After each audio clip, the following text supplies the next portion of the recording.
Hey, what's up mga kaballers? Maligayang pagbabalik sa aking channel. Halina't pag-usapan natin ang balita patungkol sa gusto na nga daw i-trade ni JJ Redick si D'Angelo Russell. At ang balita patungkol naman sa Cavaliers nagkaproblema bigla sa Warriors. Tara na't pag-usapan natin yan dito sa Basketball Hot Shots.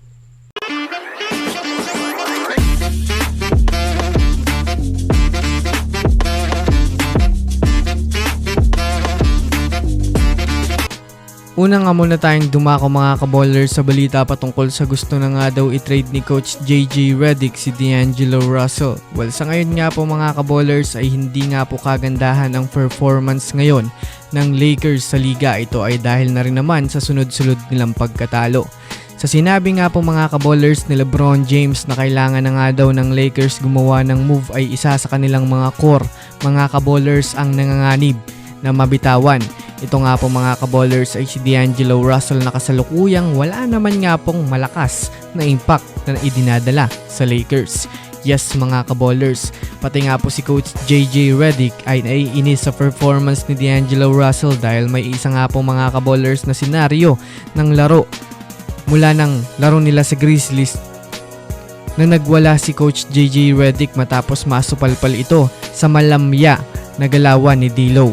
Bukod pa dyan mga kaballers, si D'Angelo Russell nga ngayon ang numero 1 player ng Lakers na gusto nang i-trade ng front office nila. Sa katunayan, hindi na rin naman nga po mga kaballers effective talaga si D'Lo sa kanila dahil na rin naman sa inconsistent performance nito at mayroon pang kahinaan sa depensa na masasabi nga natin mga kaballers na kung gugustuhin nila mag-champion ay hindi nga po ito ang player na para sa kanila.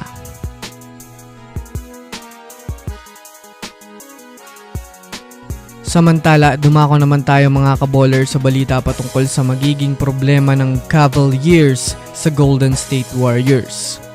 Matinding bakbakan. Yan nga po mga kaballers ang nakaabang na naman sa kupunan ng Golden State Warriors at Cleveland Cavaliers bukas ng umaga. Bagamat man nga po mga kaballers undefeated ang Cubs ay hindi nga po mga kaballers ibig sabihin noon na matatalo nila ang Warriors.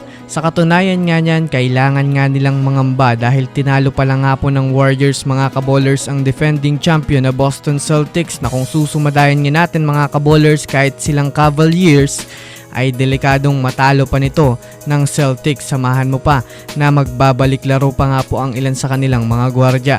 Kaya naman mga kaballers, magiging problema para sa Cleveland Cavaliers ang superstar ng Warriors na si Stephen Curry.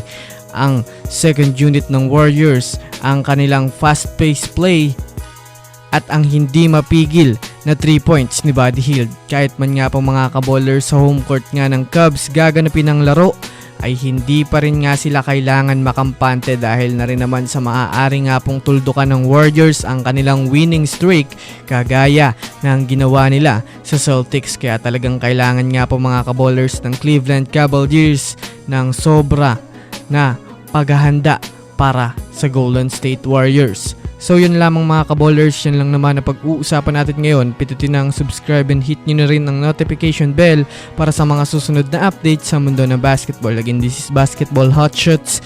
Thanks for watching.